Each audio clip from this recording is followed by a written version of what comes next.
Water makes up 70 to 90% of the human body, including 95% of blood plasma. Many health authorities recognize that dehydration is one of the most common causes of illness. Chronic dehydration is often part of a chronic disease process. Healthcare costs are spiraling so quickly that the Healthcare Financing Administration predicts that by 2030, Americans will pay over $16 trillion per year. Recently, the World Health Organization ranked the U.S. 37th best in the world in healthcare system performance.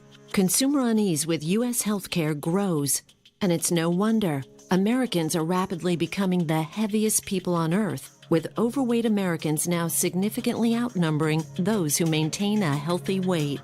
Enagic Incorporated, a Japanese company founded in 1974, is trying to make sure that you don't end up being one of these statistics. Enagic has a technology that turns ordinary tap water into Kangen water. Enagic's flagship product is the Leveluck SD501. This amazing water is a highly energized alkaline water produced with a continuous ionized electrolysis water generating system. Enagic is ISO 9001, ISO 14001, and ISO 13485 certified. Along with these certifications, Enagic is a proud member in good standing with the Direct Selling Association.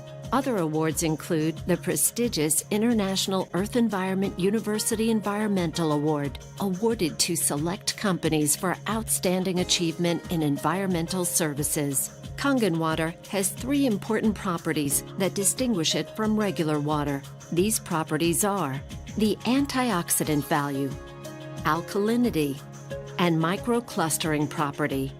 In the next few minutes, you will learn about each of these properties, as well as other important benefits to having an Enagic ionizer in your home. Oxidation is the rust on a pipe or the breakdown that occurs when you cut an apple and it turns brown. Antioxidants slow down or stop that process and are found in many fruits and vegetables from Mother Nature. The Japanese call this Kangen water. Kangen translates to return to origin. This antioxidant property of Kangen water can be measured with an ORP meter. This digital meter measures the oxidation reduction potential. A positive reading means it is oxidizing, whereas a negative reading means it is not oxidizing or an antioxidant. Let's look at the ORP values of some of the most popular beverages on the market today and compare them along with Kangen water. I'll go ahead and clean that off now. And when we get our first one, let's go ahead and see what that reading is right there. We've got about a positive 363. We'll go ahead and go into the next one here. Let's get that all cleaned off. I'll bring that right there. And let's see, what are we getting there for a reading? A positive, 292. Pretty good. 296. I think we're going to go over 300. So we'll go ahead and we'll go to the next one there. Now remember, these are positive numbers. We're looking for a negative number. So this means that all of these are actually oxidizing substances to our bodies. So we'll go ahead and we'll go in here to the vitamin water. And we've got what? A positive 214. We'll go ahead and put that back in the clean water. Now we'll get over here into the Dasani and we'll see where the Dasani registers. Now the Dasani is a positive 100, 168, 172. As you can see, it's continuing to climb. We're going to be over 200 here in a moment. That's going to continue to go up. We'll go ahead and just clean that one off. And we'll come back here and we'll check the Aquafina. The Aquafina, we've got a positive, look, it looks like about 150 thus far. It's going to keep on going. We're up to about 180. And I think as we sit and watch it, it's going to be the same as the Dasani. It'll continue to climb to over 200. We'll go ahead and bring this over. In fact, I'm going to skip and come right over to the tap water. And we'll come back and do our Kangen water. Now the tap water has a positive 300. What is that number now? 325, 334, over 350. I think we'll find that'll continue to climb to well over 400. And as we sit and watch that go, I think you're going to see that it will. So we'll go ahead and we'll move on to the next. We're going to come back now and let's see what the Kangen water, the 9.5. Go ahead and put this in here. Now what we're looking for here is a negative number, and I think you can see right now we are at a minus 349, minus 350. You know, we're riding right around the 349, 350. So minus 350, that is a huge change. Enagic ionizers producing Kangen water had the only beverage with a negative reading and the only one with a powerful antioxidant property. In its natural, healthy state, the human body is slightly alkaline. The majority of beverages being consumed today are acidic. To help yourself maintain alkalinity, you should drink less beverages that are acidic like soda and bottled water, and more beverages that are alkaline. Kangen water is your best choice. Let's look at the next property, the alkalinity. Let's go ahead and test the pH of each of these drinks. Now the pH is done where we use actually pH test drops. And these test drops are actually the same drops that you would use to test the pH in a pool. And we're just going to put 4 drops into each of these glasses. Now the pH scale ranges from 0 to 14. And what you want is you want to be on the high side. You want to be as high as you can get. You don't want to be on the low side. So we're going to go ahead here. We're going to stir these up. And we're going to stir up this first one here, the Sprite. And you can see on the, basically on the low side of the pH scale, you've got very, very, an orangish color, which is what you don't want. You get into here to the vitamin water. I thought vitamin water was supposed to be good for you. Well, it's got a very low pH to it. We get in here to the reverse osmosis waters. This surprises a lot of people when they actually see this reverse osmosis water. You go to the store and you buy these bottles and you think that it's really good for you, but yet you can see it just doesn't have that much of a pH value. Now this last glass, this is the tap water. Now this tap water here is, it's blue. And some people get excited about that because actually the pH value of this compared to all these other drinks is much better. Much better. But what they don't tell you is that the federal government mandates that tap water be at least 7.0 in pH. And so because of that, they use various chemicals, lyes, and anything they have to put into that water to get it to go to here. In fact, a lot of times when you filter this water, you will actually see that the pH values come back to this range once some of those chemicals are filtered out. So let's see what happens when we actually take some of our 9.5 water here and we just mix a little bit of it right in. Look what we just did to that tap water. We changed that tap water and we took it from an acidic, or actually it was a somewhat neutral state, to a very alkaline state. We're going to do the same thing over here to the Aquafina, and it very quickly turns purple. You can see that. Here we go again. We're going to get it to go purple just by mixing in some of our water. Now these other 3 over here, I actually want to go ahead and use our water, our 9.5 water, and I'm going to pour it directly in. Now watch what happens when we do this. Isn't that amazing? We're not getting any color change at all. In fact, if I go over here, we're not going to get any color change in either of these drinks. They are so acidic that it's actually going to take anywhere from 25, 30 cups of our water, of 9.5 pH water, when we mix it into these other waters, or these other drinks, to actually get it to go neutral. In fact, I'm going to show you that because this is so potent. I mean, look at this soda here. This soda is so potent that if we just take a tiny bit and put it right into one of these cups, it immediately takes away the alkalinity of these. I mean, take a look at that. It is just, it's absolutely gone. And so very, very quickly you can take an alkaline substance and turn it into a very acidic substance. The body has a truly remarkable and complicated water regulating system that rations water when it's in short supply until it receives unmistakable signals that it has access to an adequate supply. The problem is that some organs, like the brain, are higher on the priority list for water than others. Symptoms are the result of stressed organs that are dehydrated. This is much the same type of signal your car would give if the cooling system were overheating while climbing a steep hill. In both cases, if proper measures are not taken, a breakdown can occur. When asked how much water they drink each day, most people answer, not enough. We know that we should drink more water, but most of us don't make it a high enough priority. In fact, many people are confused as to how much water a person is supposed to drink. Most doctors will tell you that we should drink 8 8-ounce glasses of water per day. But is it a one-size-fits-all answer? Common sense would indicate that a 250-pound person would need more water to maintain their 75% hydration level than a 125-pound person. And what about someone who is very physically active or someone who works in a hot climate versus a person that is sedentary and perhaps stays indoors the majority of the time? Researchers have discovered that the most consistent trait of long-lived clusters of healthy people on the planet is the water that they drink.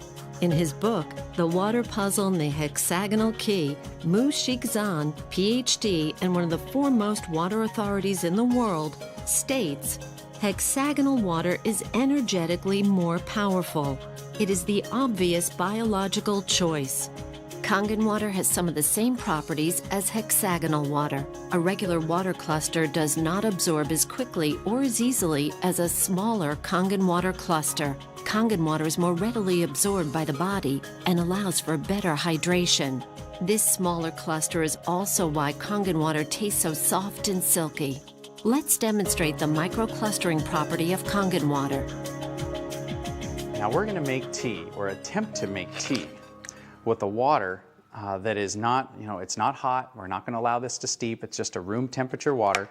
And now I want to make some tea with our 9.5 water.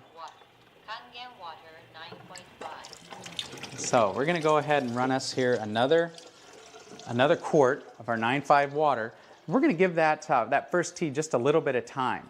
We're going to let it attempt to make tea from that reverse osmosis water. Remember what we talked about. Reverse osmosis water is what the Japanese call a dead water. It doesn't have any minerals in it at all. And in fact, when you put that water into your body, it can actually deprive your body of some of the essential minerals and nutrients that it has in it, because water, like anything, will balance itself out when it goes into your body. So now we'll just go ahead and take this cup here, and we're going to pour a cup of tea with our water. And I think you already see what is happening here. We have got tea. What I want to do is I want to give this one a little spin. We'll give this one just a little spin here. We'll just stop. Look at that. You've got two different cups here, same tea bags. One is obviously having a hard time making anything, and you've got this one here which looks like a perfectly good cup of tea.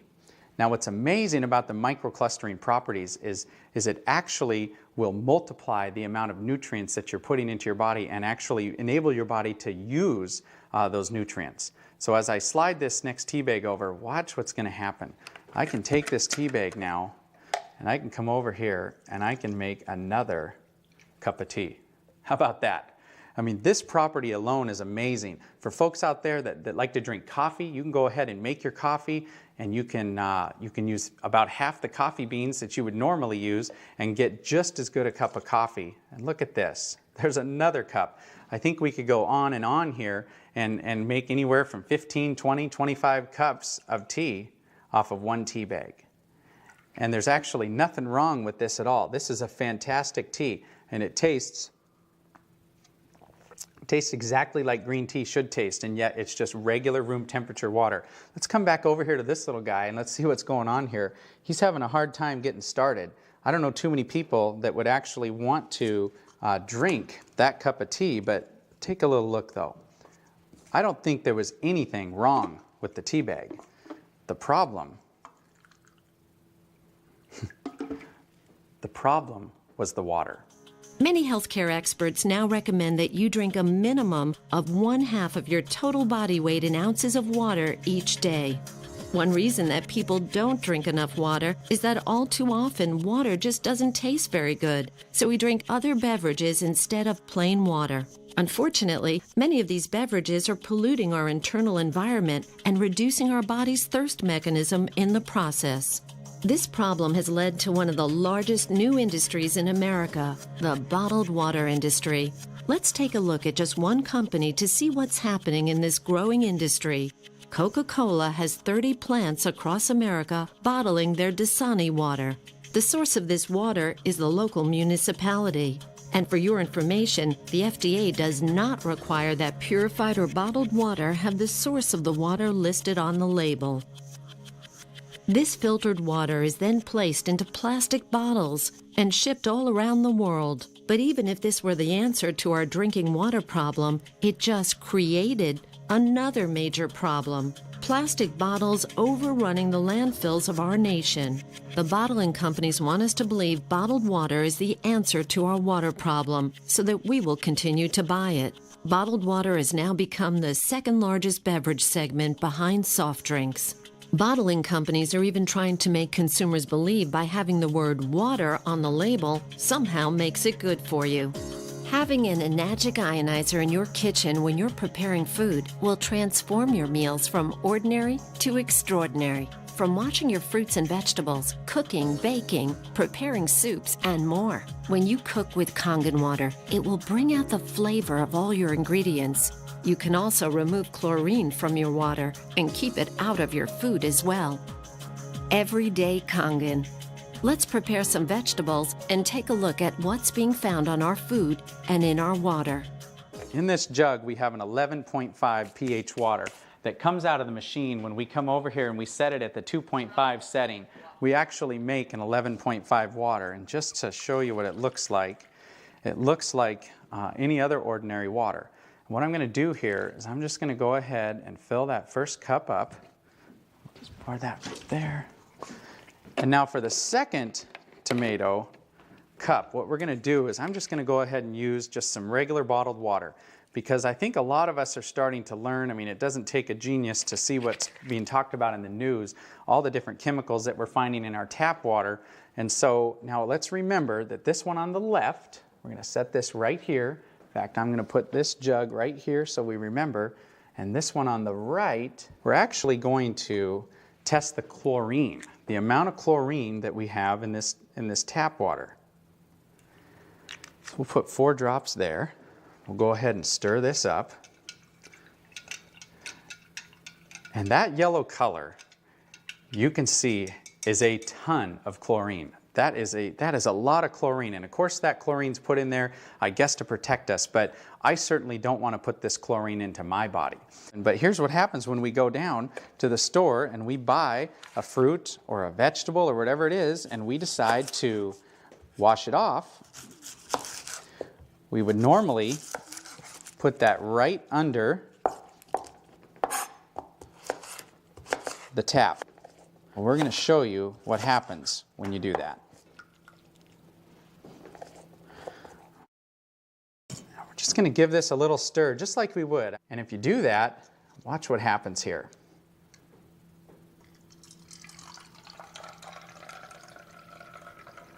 As we pour this out, take a look. What happened to that yellow chlorinated color? You know what happened. It's gone.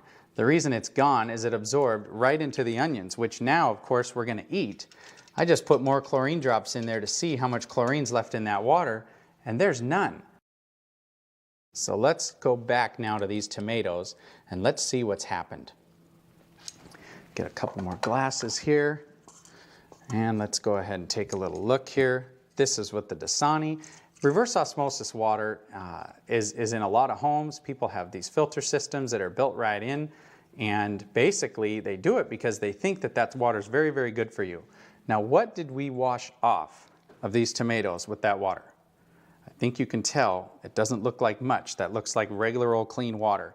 We'll come over here. Now let's see what we washed off of this first set of tomatoes. Look at that water. That yellow color right there represents the pollutants that we actually have that are on those tomatoes. Typically, you would actually eat these, and if you were to taste the difference between the two, you will not want to eat these tomatoes. I think everybody knows that as you mix water and oil, they don't mix. Just like we've been taught in school, everything we've ever been taught, that's exactly what happens is they don't mix. The oil just floats right to the top. Well, what's pretty amazing about our water is that you've got, we'll take some more of this 11.5 water. This water has cleaning powers that are so amazing that you can actually, when it comes to cleaning those tomatoes, as we saw, it took everything off of those tomatoes. Most of the herbicides and pesticides today are oil-based. So anything that they're putting onto our foods, they make it oil-based so it doesn't wash off when it rains. It makes sense. But when we take our 11.5 water now and we actually pour this into olive oil, look what just happened. That is completely emulsified right in the cup. That's amazing. There's chemists out there that say that's impossible. That shouldn't happen. But look at that. We just emulsified this oil. Talk about cleaning properties. Talk about being able to clean your shower or clean the car or clean anything greasy. You know, if the kids go out and get something on their clothes that they shouldn't have, you're going to be able to cut it and break it down. But this oil, you know, it represents the gunk and the junk in the body. And look at how if we put the right water into our body by putting a high pH water in our body, we can actually take this right out of it. You just saw the 11.0 pH strong Kangen water that is used for cleaning, not just in the kitchen, but in the rest of the house as well. It can break down grease and oil, and it is a great stain remover. While the machine is producing 11.0 pH water, it simultaneously produces 2.5 pH water. The 2.5 strong acidic water is environmentally green. You can use it for personal hygiene and toxic-free cleaning. Many people are concerned with the many chemicals being used in their homes, and this water can help reduce, if not eliminate, those toxic chemicals completely from your home. There are 3 settings for Kangen water: 9.5 pH, 9.0 pH, and 8.5 pH. Depending on what pH level you want to drink, you simply press the keypad on the front of the SD501, and your desired level of pH water will be produced. There is a clean water setting, 7.0 pH for taking medications. The beauty water setting produces a water for skincare, bathing, and numerous other personal hygiene uses. With an SD501 on your counter or hidden under your sink with the under-counter model, you'll be amazed at how many chemicals you can remove from your home. You will be able to consume Kangen water on a daily basis and help the environment by no longer drinking bottled water. Make your home a cleaner and safer place to live. Change your water. Change your life. Start drinking and using Kangen water and experience the difference for yourself.